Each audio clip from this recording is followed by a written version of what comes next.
Welcome back to the One Way Podcast, where we explore the arts, the discipline, and the people shaping the martial arts world today. I'm your host, Grandmaster Olds, and today we have a very special guest, a man whose influence stretches across continents and across decades. Professor Paul Raymond Buitron III is a pioneer of Savate in the United States, a guardian of traditional danse des rues, a lifelong martial artist, and the founder of the Texas Stick Fighting Championships, now entering its 10th year. Professor, it's an honor to have you here. No, it's my honor. I want to thank you both to bringing me back, and we can talk a little bit about everything. I think the stick fighting is one element that we can talk about. Yes, sir. Yeah. Well, let's start at the beginning. You began your Sure. training at just 6 years old under your uncle, Isadro Chapa, I believe is his name, learning the art of Isidro Zapote. Chapo, yeah, under Cipota.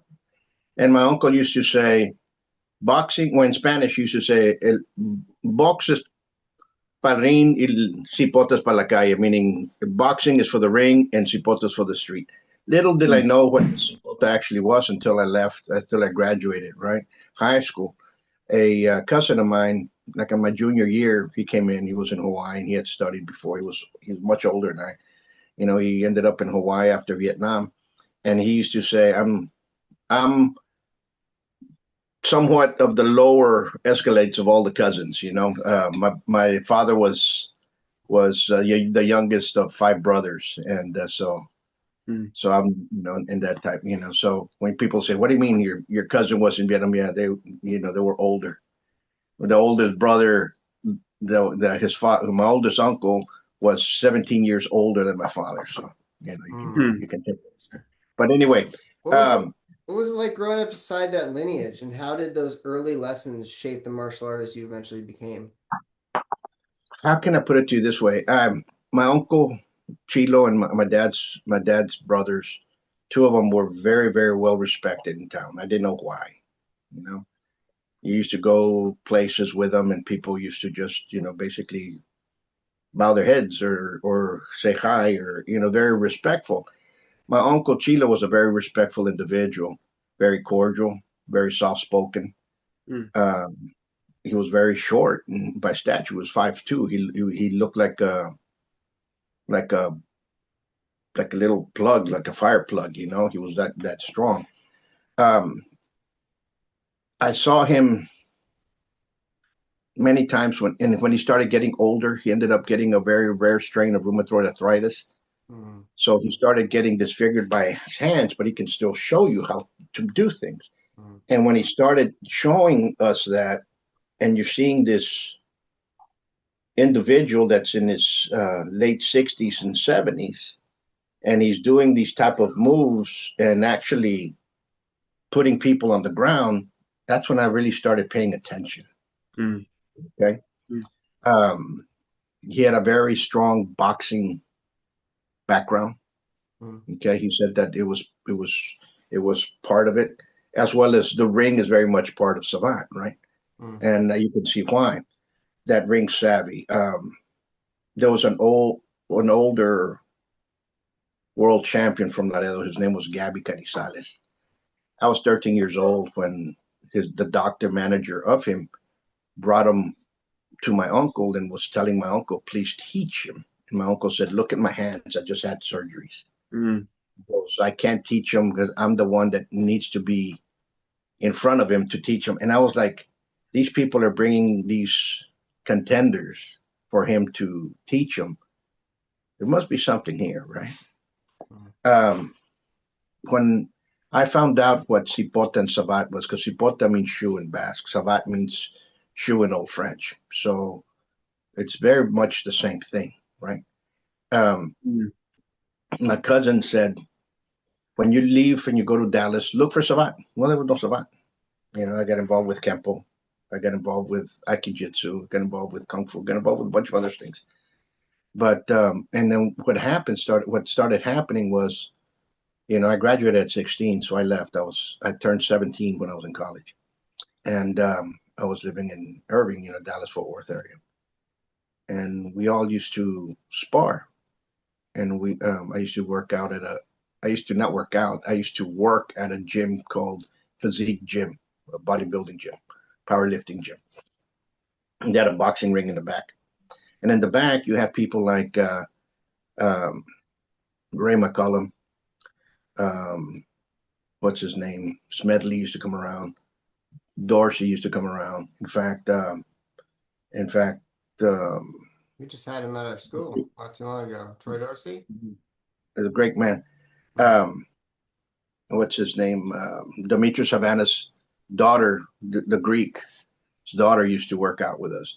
And we used to work out back and forth, right? And we used to kick, and I used to kick to the legs. They said, "Oh, you can't kick to the legs." Well, that's all I know how to do, you know. But like Ray and stuff would say, "Show me, show me, show me."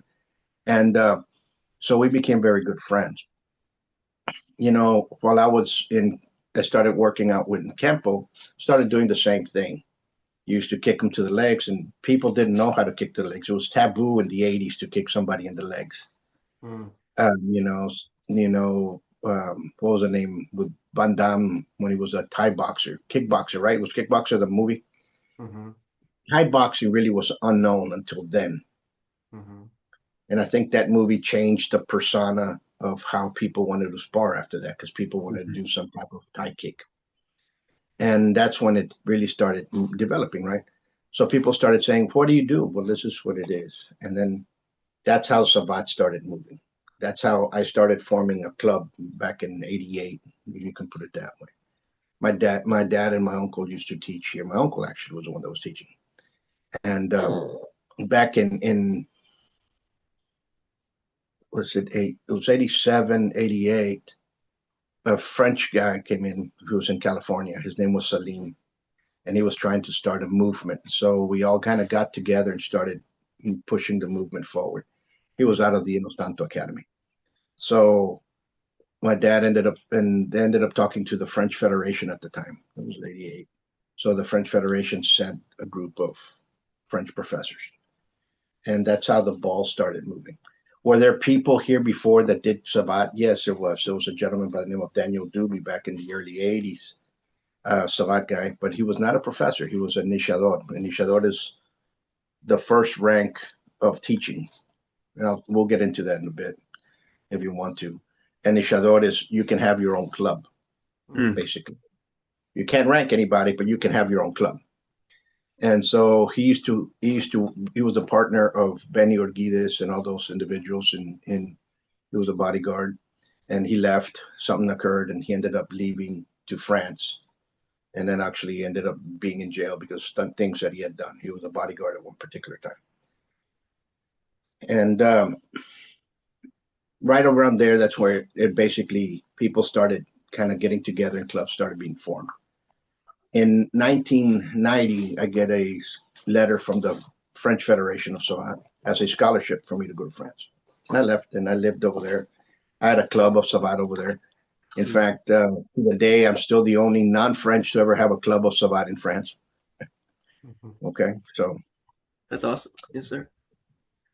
when that was going on, um, everything that I did, I remember when I tested for silver glove because the ranking in Savate starts off with nothing, and they're by gloves. It's blue, green, red like black, white, yellow. Then there's 3 levels of silver. Not that many people are silver thirds. When I became a silver, the testing board, I remember that right now. Right now he's a national trainer of France. His name's Mita Fati. He looks at me and he goes, Paul, you're the first American to ever test and receive a silver glove in France. I didn't know. And does that, and and then I became a professor and all that stuff. And I became a professor of the different disciplines as well. And you mentioned Dancer Savate and the origins of it. I'll touch base into that. In 1994, we had a seminar in Dallas, which we've always had. In fact, in this June is going to be our 37th annual testing. Congratulations. And so imagine 37 consecutive years in June to test people for Savate. And what occurred was that the French Federation under Michel Roger sent out a letter to all the professors stating that you could not teach Savate as a martial art. You can only teach it as a sport. A lot of us got kind of mad, like, what are you talking about? Hmm. You can't teach this like for self-defense, but that's what it's for. But it's also for a sport, right? And I understood. That's when I realized that we had a new element to the reign of Savate, or the reign of the French martial arts, right? In well, I'm going to go back a little bit in time. In the 1800s, the first art was Savate. There was a lot of different. There was 14 different fighting styles of that nature in France alone. Cipota being one of them. Then you had lutte midi and lutte breton, which is still around. You had a bunch of different fights, different type of fighting, pugilistic styles. Hmm. And then the first one was kind of put together was Savate. Okay, came out of Paris, if you want to put it this way. Then a student of the first teacher, his name was Michel Cassou, his name was Charles Lacour, was a ruffian, a fighter. He fought a champion of England by the name of Owen Swift, and they got into a fight. And he ends up breaking Charles's nose, but Charles knocks him out. Okay. And he goes, I want to go learn how you throw your hands. So he leaves to London for like 3 years. Hmm. Comes back and he goes, this is what I put together. And he called it Adresse Parisienne from Paris. But in that early years of 1830, you had a lot of people that trained with him, like Victor Hugo, the writer, Gurnavi, Théophile Gautier, the poet, Nandier, all these individuals, all these illuminated individuals that were very much into literature, into art, into science. They were all the students.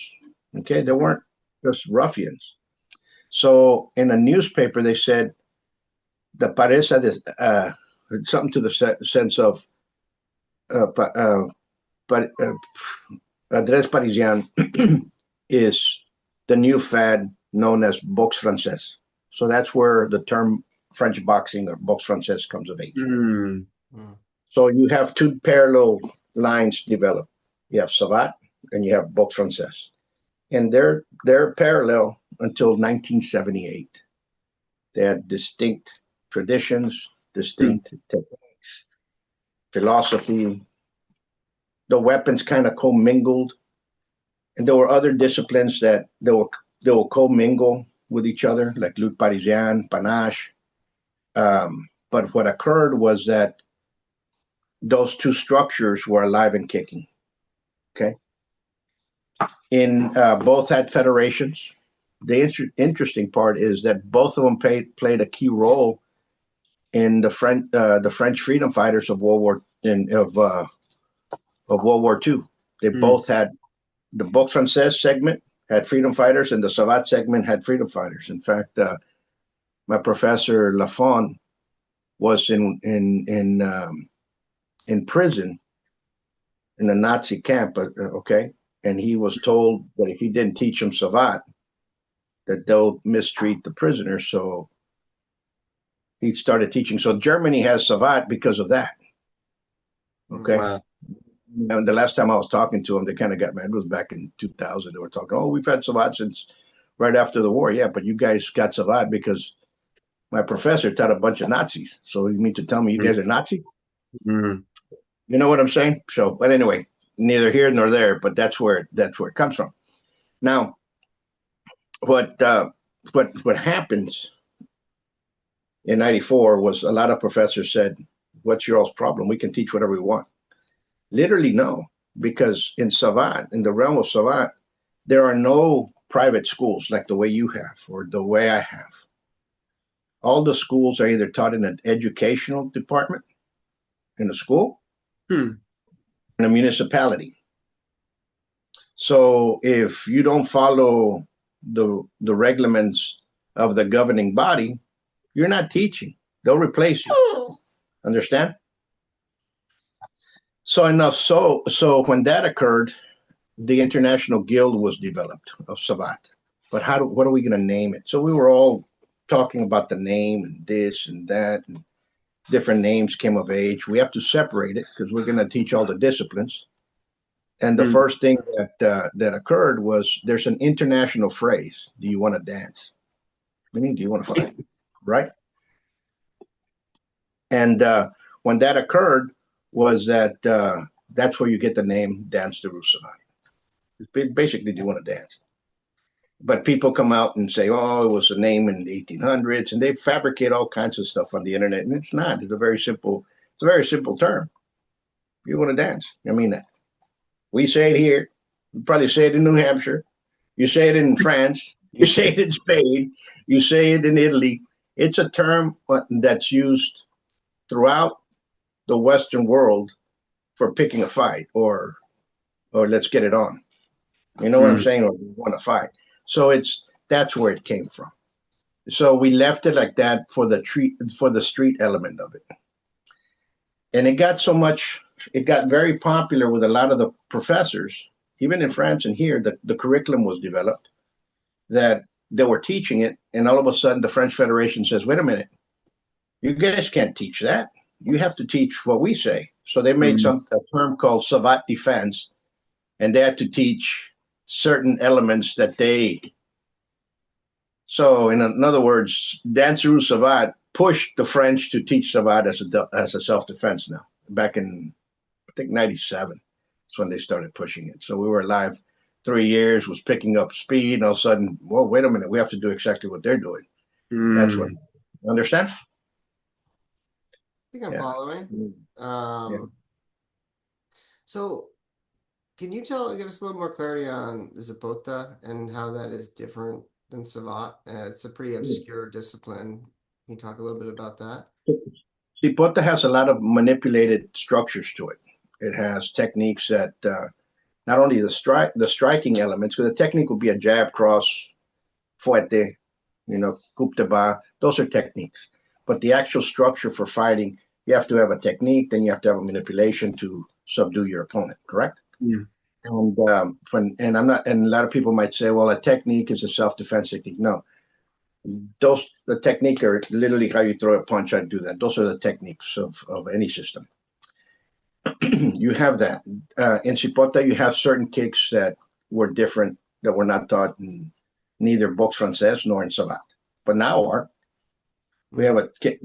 a kick that I used to use over there, known known as chasse italien, which is a push kick, like an inverted side push kick. We used to do it over there. First, they said you couldn't do it, but it was under the rules that you could do it. Now it's all over the place. Now it's transferred to other arts, which beautiful. The techniques to the legs are a bit different. The way you kick, okay, the way you scoop the groin, the way you kick the groin, the way the positioning of that is it's different. Remember, this is a street art. Mm. Now the manipulations go into three. One is a skeletal manipulation. One is a muscular, and the other one's by weight. So even though you have that type of manipulation, people would say, is that grappling, wrestling? Yay and nay. It's not wrestling because we don't go to the ground. Understand? Because if you subdue somebody and go to the ground in the street, good luck what's going to happen to you. Mm. Mm.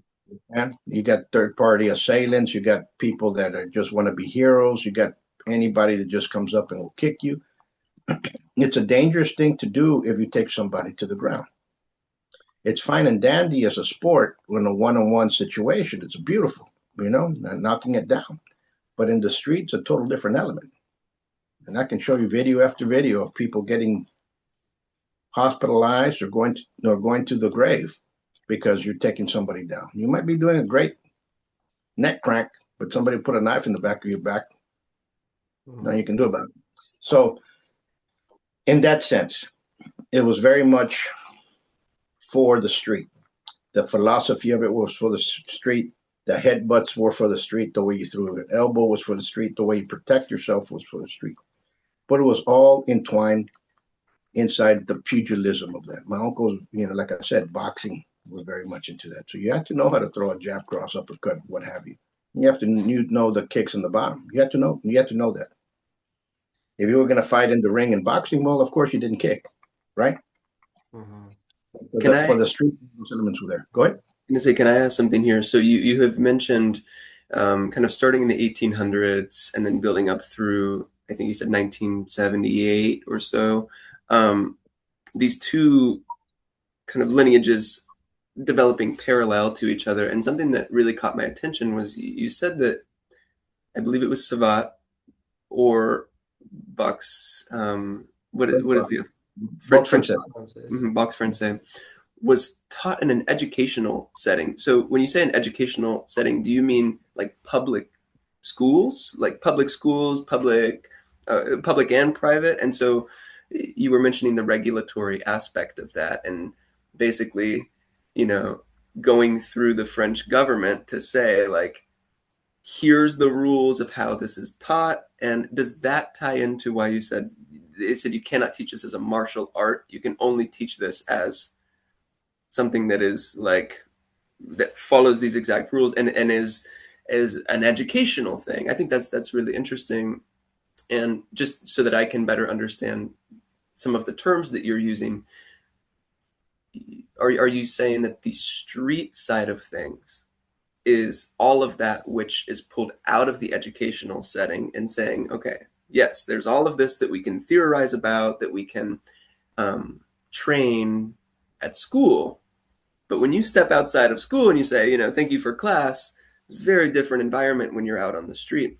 And this side of things was kind of was the street side of things developing in tandem, or was that something that you found as you were entering into the discipline that you felt like we need to talk more about the street side of things, the practical side of things? No, when I grew up and I was in that, and I say in that life, is when I lived there, each club, each professor had its own authority over the club. Mm. Each professor can teach, can test whenever they basically want it. Each professor could rank up to a yellow glove of Savate, right? But you needed three professors to make a silver glove. So a silver glove was known as a federal rank. When I mean in 78, both of those parallel disciplines merged into one, producing a sport which is known as Savate Boxe Française, which is what you see today. If you Mm. look up in YouTube and put Savate, that's what you're going to see. Okay? A lot of the elements from there, a lot of the kicks were removed because it was a sport. You couldn't kick to the groin, Mm. you couldn't this way to blow a knee, you couldn't, understand what I'm saying? All that stuff was Yes. removed. So little by little during the 80s and early 90s, those techniques were removed from the continual growth of the sport. Mm. Mm. It didn't mean that they didn't teach it in the schools and the clubs. It just meant by slowly but surely they were being removed. Lutte Parisienne was no longer taught, which Lutte Parisienne is a grappling portion of it. And then Lacan was separated from Boxe Française Savate. So you had a road of Boxe Française Savate, then you had a road of Can. And if you became a professor of both, then they will accept you into a little circle, which was just professors, and you learned lutte parisienne. Lutte parisienne was Parisian grappling. It's different than judo. It's different than everything else. Okay, it was a more of a street grappling system of either I projected you, I cracked you. Understand what I'm saying? I shattered you in the ground because at the time that was developed, Savate and Boxe Française in Paris in the 1860s was very much prevalent everywhere. There were fights all over the place. Mm. There were fights for money. You can go to a restaurant that a boxing ring and you'll be eating and watching them fight, Mm. kind of like they do in Thailand. And what happens is this they needed to control it. Okay, remember everything is about control and money and so on and so forth. So what happens was that they had to regulate it. So there was a law in the penal codes in 1861 that if you were caught punching or kicking in a fight, you were thrown into the army. You left. Mm. Okay. And a lot of people left that, left because of that. Wow. Okay. So when they came back, a lot of the people, the professors at that time frame that came back, were involved in the army and they came back. So boxe française in the late or the Victorian era, right? Boxe française was very much an aristocrat officer, somebody that had a little bit higher money. Mm. And Savate was a little bit more of a lower class. Okay. Do you have findings in books? And when I interviewed and when I knew Count Baruzzi, I used to protect the man. He was the count that revived it after World War II. He used to say that they used to call it the high game and the low game. And people say, oh, because you kick high. No, because you kick to the legs. Oh, you kick. No, it was a social class. Boxe française was the high game, it's high society. Savate was the low game. Okay. And that's how it was differentiated all the way up to 78. Okay. After World War II, I'm going to go back a little bit. After World War II, there were 36 players left, 33, 34, 34, depending on who you talked to. Those 36 players left formed an association of Savate, and the other ones formed an association of Boxe Française. It was the National French Association of Savate and the French Federation of Savate. And they had two distinct federations. Savate was so much, it was losing traction. They didn't have growth. So the people that embraced it were the ones that did judo. So you had then they changed the name to the World Savate Judo Federation, the 50s. A lot of things transferred over. If you get the French side of things and you talk to some of those professors that were involved, a lot of things transferred to judo, like the colored grade. Savate had colored gloves. It was transferred to judo as belts. Certain belts went up. And that eventually ended up spiraling into belt ranks into the other arts, because most arts did not have belt ranking prior to the 60s. Okay, if you go back, Kempo was just white, and they had 5 different bars on white, and then you went to brown, and then you went to black. Understand? I hear what you're saying. And there's different connotations. I've heard it that judo got it because of swimming, or the different trunks they wore in swimming, and all kinds of stuff. Yes, I have a different sort of interpretation of events there, but that's, who knows? It's 100 years ago. So you went all the way to France, to learn Savate, which is amazing. Reminds me of my own story, going to Korea to learn Taekwondo. And you also mentioned a little bit earlier on that in France, you can learn Savate, or maybe you said Boxe Française, but at the school. And to me, that's an indication that it's done at a very high level. If you can do it at school, usually those people are training, 3-4 hours a day. They're very high level competitors. And so it really can push the art to another level. So when you got to go to France and you got to train in Savate, at INSEP, I believe that is the right pronunciation of that, no less. And you worked under Professor Richard Silla. That must have been an incredible experience. How did that inform your understanding as a whole? Well, in INSEP, it was a different matter, because in INSEP, you were training with all the French champions at the time. And to the day, we're still friends, and so on and so forth. It made that brotherhood. So, but in INSEP, it was all competition. Everything was for the ring. Everything you did was for the ring. How you prepared for the ring, what you did in the ring, how you acted in the ring, how you moved in the ring. It was a different level. You had people that were elite here, and then you had the guys that were up here. Those were the guys that were in INSEP. And in comparison to the guys in the clubs, yeah, you can get some tough guys in the clubs. It would be like the Olympic team for boxing here is a lot different than the guy that is training at the PALs, and you know what I'm saying? The police athletic league down the street. Even though he's getting good training, it's just a total different level. And that changed my idea of what what a competitor should be an athlete. That's the way you have to train. And that's the way you have to train. If you're going to go in the ring and you're going to take it seriously for the ring, you have to take it in that format. And people don't usually do that, right? Yeah. And that's what happens.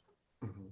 We in the early years, there were very in Savate, there were very few clubs. There was, we had the club in Dallas, we had the club here. A student of mine opened up a club and the other side of Dallas, which was a left hook Savate club. Then we opened up another club. So we started getting competition going. And we were all underneath the Texas Association of Savate. And we had some competitions in Dallas, and when one of the competitions, the head boxing commissioner showed up. His name was Dickie Cole. Great individual, great man, great loss to boxing. He knew a lot. He shows up and he goes, "Man, this is great. The way it was run, the way it was this. You have a doctor, you have this. What association are from? The Texas Association of Savate." And he goes, "What?" And he goes, and they checked and they said, "Listen, you all have to be part of the Department of Licensing and Regulation." So we all started moving. This was in '94. In '96, USA Savate was formed. And it took us another year and a half for it to be finalized within the Department of Licensing and Regulations, which is the Boxing Commission. Okay. So Texas is the only state to the day that can have Savate competitions openly to the public. Yes, and even though we have clubs in different areas, if we're going to have a competition, it has to be here. Savate's competition, or Savate Buitron says competition, you have to have weight, just like boxing, experience, men and women, and everything has to be formalized. Okay. So right now you have other outfits that do Savate or claim to do Savate, and we have a U.S. champion here and a U.S. champion. Where have you had a fight? A lot of people can claim something that they don't have. Understand? The last U.S. nationals that we had was in 2005. Why? Because we lost everybody during the two wars. We lost a generational gap. Okay? So it went up to about 13, 14, 15, then 35 to 60-year-old students. That 17, 20-year-old was gone. Yeah, you'll have one student come in of that age group, but you didn't have the numbers. Not only didn't you have the numbers, you didn't have the weight. And then not only that, there's a lot of people that want to fight, but really do not have the technical element to fight in the ring, right? And if you push somebody to go in the ring and they get hurt, well, that's not what it's about. So it's been stagnant since then. So it gets us to what we're talking about, stick fighting and how that started. You know how I said that in Savate you have a concurrent discipline, appendage discipline that's known as la canne de combat, the combat of cane. Okay. In la canne, you also have something called baton, which is similar to a quarterstaff. It's a staff, and then it has its own concurrent weapons. You have a flou and Parisian, Victor Corbon. All those are the family that hold it in a specific manner, continue going up. But you learn those as time progresses. So much now that all those disciplines in France are basically forgotten because they've done so much to the sport. And the sad part is this. In 1993, there were 91 clubs of Lacan in the whole of France. 91 clubs in France. Okay, we have 91 clubs, right? Right now you have 11 in the whole of France. So it's something that's dying, okay? You had 220 clubs of Savate in Paris proper alone. I'm going to put Paris like Dallas, Fort Worth. You have all the little cities and everything. So now you have 20. Wow. You understand? So Savate's not getting any popular. What's happening is people are losing. what occurs with Savate now, or what's been occurring the last since I would say since 2005 to the present, or maybe 95 to the present, is the technical ability of training fighters is very high, the high standard. So fighters go, they get their amateur ranks, they get their amateur titles, and then they'll go fly and they'll compete for money in kickboxing, any box american, which is full contact, Thai boxing, and they'll just spring from there. They use it as a training gap for amateur. They don't Mm. have to become professors. They don't have to become monitors, and then just go fight and make money elsewhere. That happens. That happens all the time. Mm-hmm. I mean, it's happening. I mean, and I told him it was happening to the day.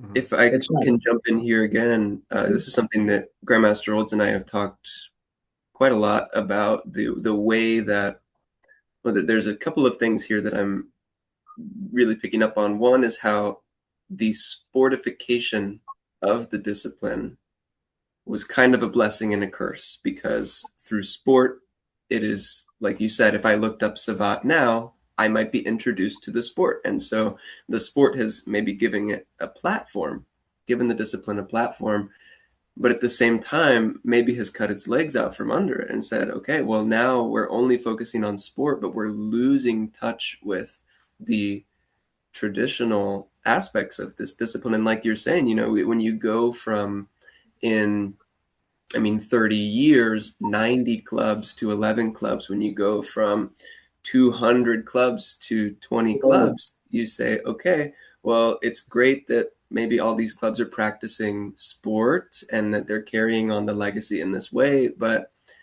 we definitely need to talk about where everybody went, like where did everybody go? And you attributed it to an age gap in some ways, but also to what I wanted to maybe pass to you, Grandmaster Olds, is this experience that you have talked to me about, using traditional martial arts to be a springboard into the maybe I don't know, the fight scene where you can get paid to fight, and like you said, sir, like you don't have to become a professor, you don't have to become I think you said like a moderator or something like this. You just go Yeah. and you fight, you go and you fight, you go and you fight.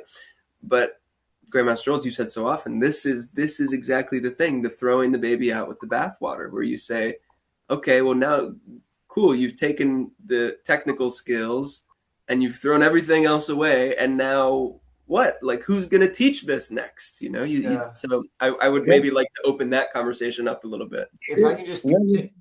take it, and Good. then I'll give it to you, Professor Buitron, because I think we have connective tissue here. Probably our lineages, though they're different, have similar flaws and strengths. Mm, But like, when Taekwondo first came onto the stage, it was really focused on self-defense. I mean, it was created for the Korean military, still practiced by them today, and the moves were about street self-defense. But when Taekwondo got into the Olympics, everyone was very excited about this, thought this was going to really help take our discipline to the next level.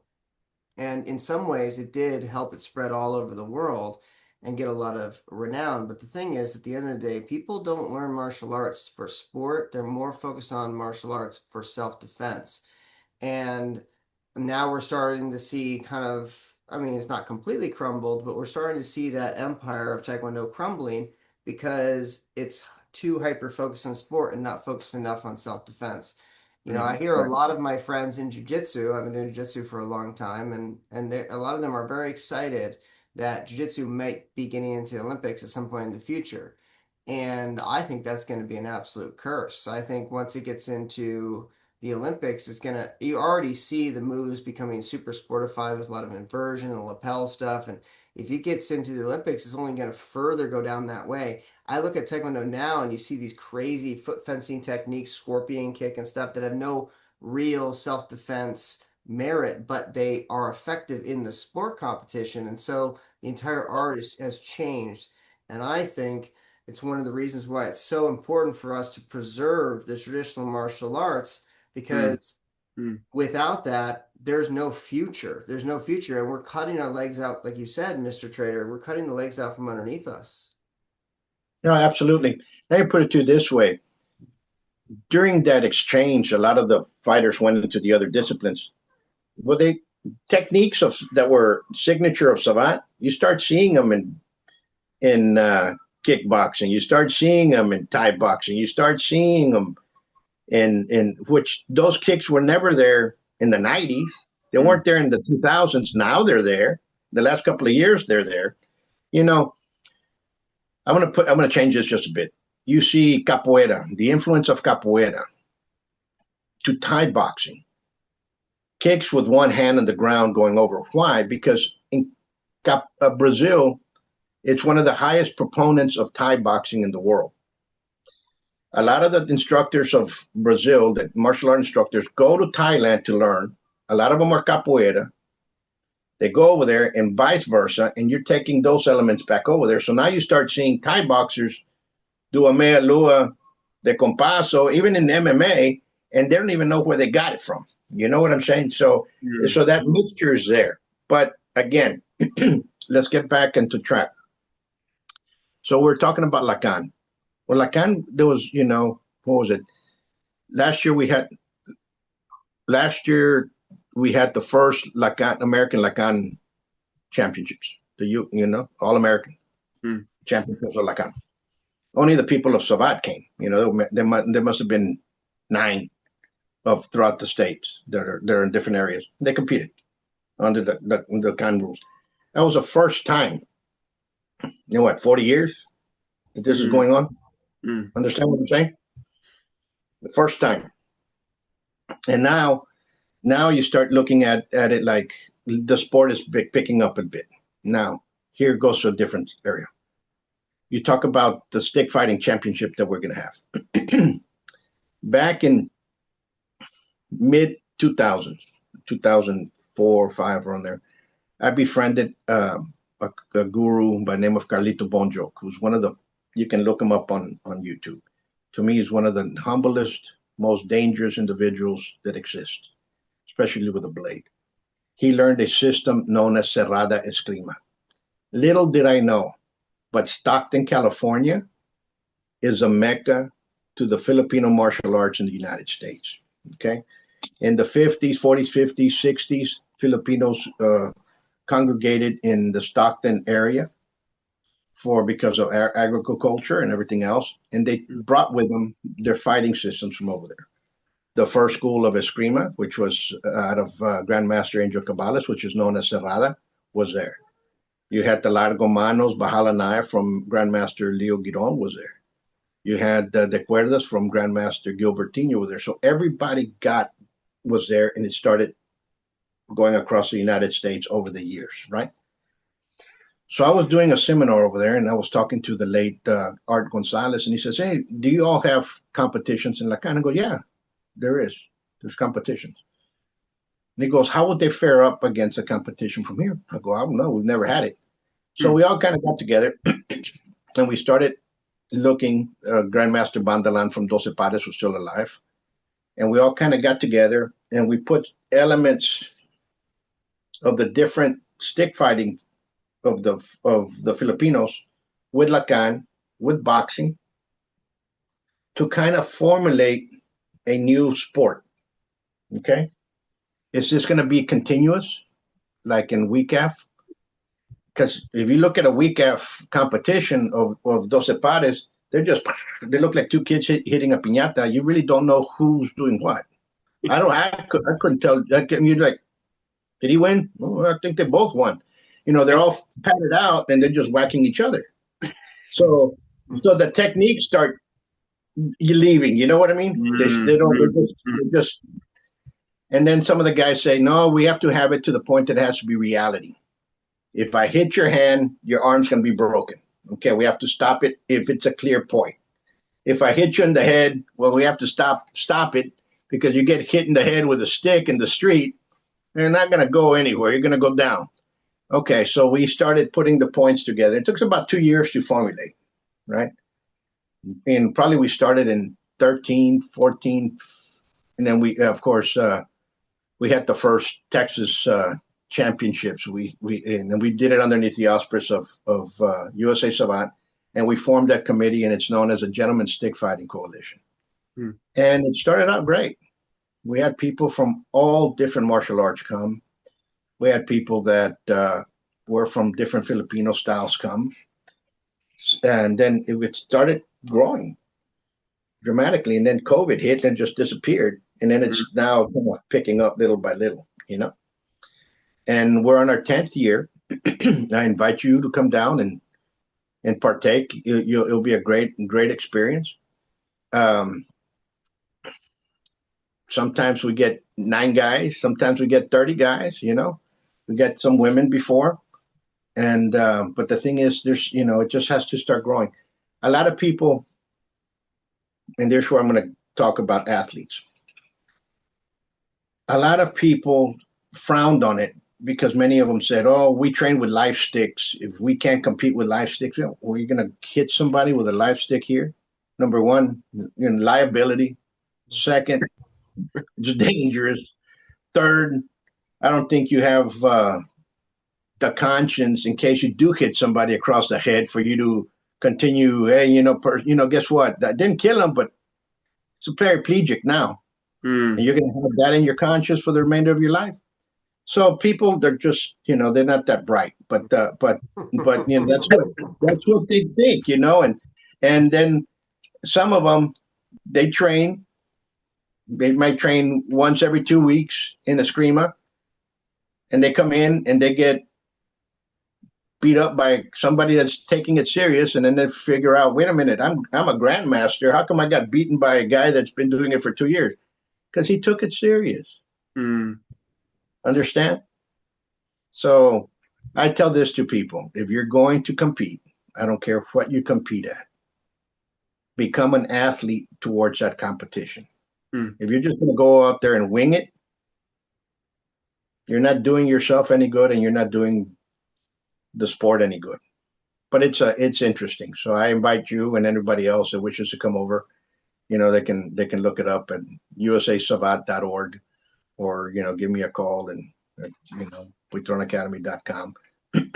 Yeah, it sounds like a cool event. Yeah, so, and that's what it's all about. We're under gentlemen's rules, and this goes, and okay, you got the best of me today, fine, I'll train and do better. We've had some good guys. We've had some guys coming from Dallas and from New Braunfels and from Austin. But again, this is a age group that's probably 23 to 45. Understand, that compete in this event. So it's an adult only event? Gotcha. Yeah, we haven't had that many kids to partake. I wish. That'll be fun if we can get a good solid crew. Maybe we can, for next year, we can prepare for that and start getting kids involved in it. Helmet, if they can get a lacrosse helmet, or maybe get a fencing type helmet, something that they can move around with, they'll be fine. The sticks are padded. It's a safety stick that's padded. And I tell people to get lacrosse gloves. Get lacrosse gloves. They're not that expensive. That's all you need. And in fact, that's all you need for it. And it's safety geared for that. Yeah.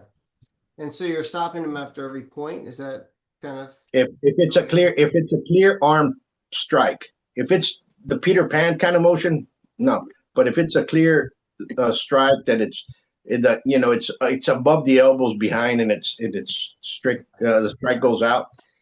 Yeah. Nice. You get 1 point for the hand, 2 for the head, the abdominal area. This is not midsection, the abdominal area, and a point below the knee to the foot. So those are the striking elements. So you actually have to arm your strike. You can't just, whale it away. Yes, absolutely.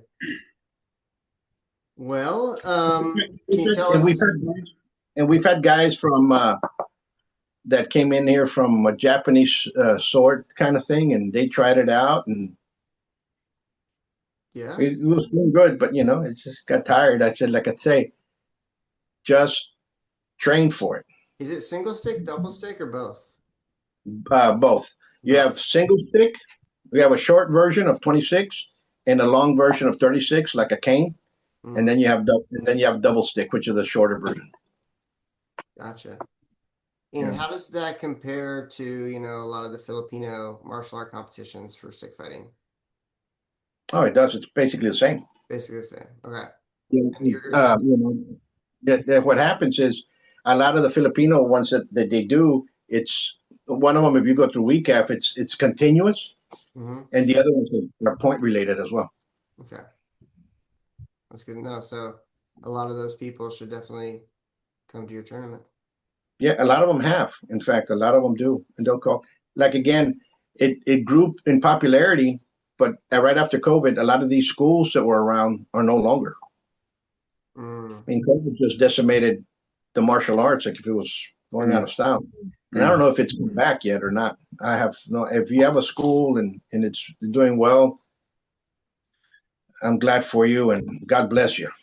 But a lot of schools are no it longer. was, yeah. I think 60, this is a statistic I've heard just through the grapevine, so I don't know if it's true or not, but I heard from one of the industry leaders. They said that 60% of the schools under 100 students went out of business permanently during COVID. Yeah, So, I believe it. um, Let yeah. me put it to you this way. In I did a study. COVID came of age in March of 2020. Mm. So somewhere in December, January, I had a company research how many places martial arts were taught in Laredo, Texas. I don't care if it was in a gym, in a rec center, whether it was kickbox aerobics or a taekwondo school or whatever. There were 83 different places that taught martial arts prior to March 2020. Mhm. Okay. In December, or no, when do we do it? We did it December 21. Okay. A year later. You know how many schools were taught martial arts at that time? Mm-mm. 10. Wow. Wow. Wow. So, you know what I'm saying? Hmm. So, and remember, a lot of the gyms couldn't have 50% capacity, and then they had 25% capacity. Yeah. I mean, it was a tough time. I remember. And then right now we're about to go into it again with that hantavirus or whatever it's called that they're pulling out.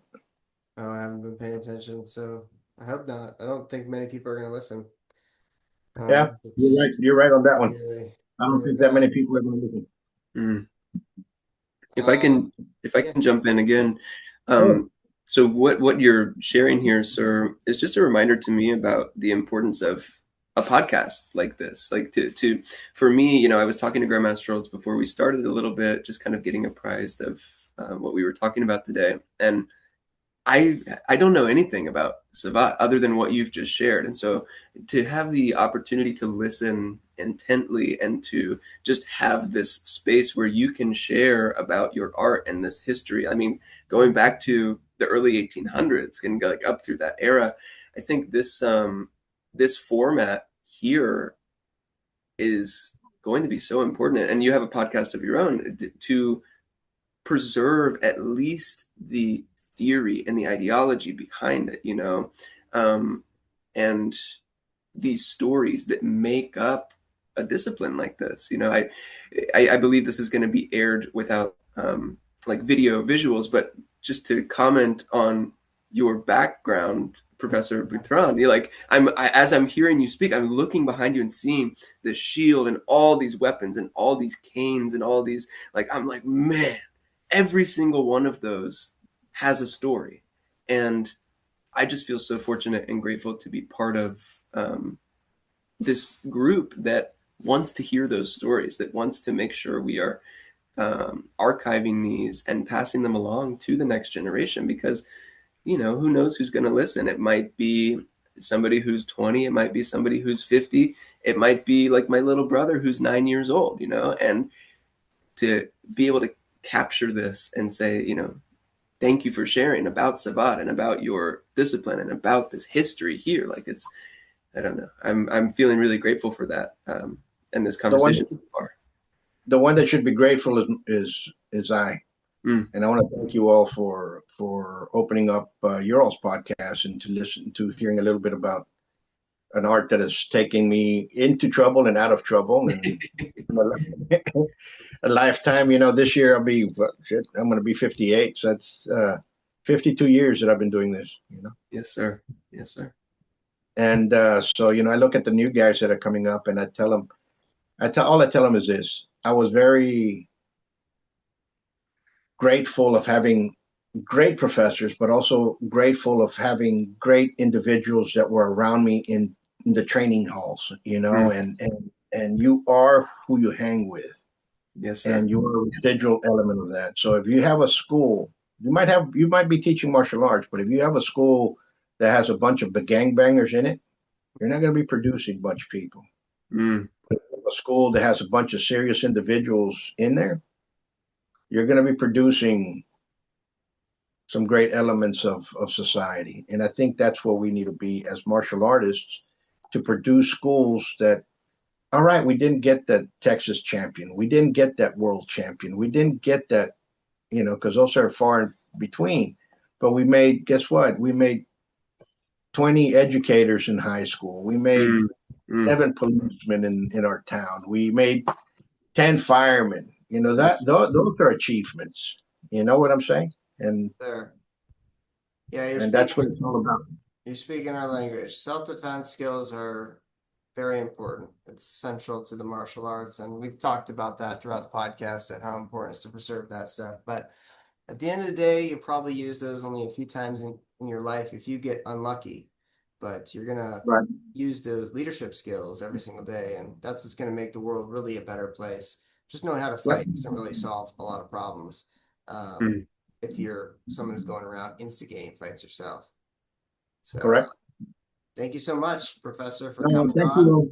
And here's my assistant coach right here, the little one. What a cutie. Professor, it's been an honor having you here. Your journey, your dedication to preserving tradition, and your commitment to the martial arts community continues to inspire so many of us. Before we wrap up, where can people learn more about Texas Stick Fighting Championships, and how can we get involved? Very simple. You can look us up on Facebook. You can look it up in USA Savate on Facebook. You can look up Buitron Academy on Facebook, and you can share the link. The event is there. It's I'll send you the link as well for the stick fighting, and if you want, I'll send you the poster that's going to be for the stick fighting as well. And it already you can put it up there, and when you have the number, they can call me. My number's open. It's very simple. So. Yes, sir. I want to thank you, and God bless you all. Keep doing what you're doing. Yes, sir. Thank you for joining us. And to our listeners, stay disciplined, stay focused, and keep walking the one way. If you enjoyed that podcast, please consider liking and subscribing to our YouTube channel, as well as hitting the notification bell.